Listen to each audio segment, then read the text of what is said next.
यदि आपको सर्दी जुकाम लगातार चल रही खांसी की प्रॉब्लम है, ब्रोंकाइटिस की प्रॉब्लम है, आपकी खांसी ठीक नहीं हो रही है, आपने बहुत सी दवाएं ट्राई कर ली, बहुत से सिरप ट्राई कर ली, लेकिन आपको कोई भी आराम नहीं मिल रहा, तो हमारी होम्योपैथिक में एक बहुत इफेक्टिव सिरप है स्ट्रोबल कफ सिरप।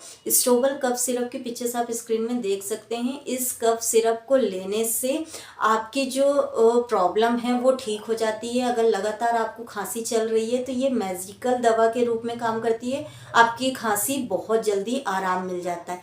इस दवा को आपको कैसे लेना है, आप बच्चों को 1 चम्मच दिन में 2 बार, वयस्क जो बड़े एडल्ट हैं उनको 1.5 चम्मच दिन में 2 बार दे दीजिए।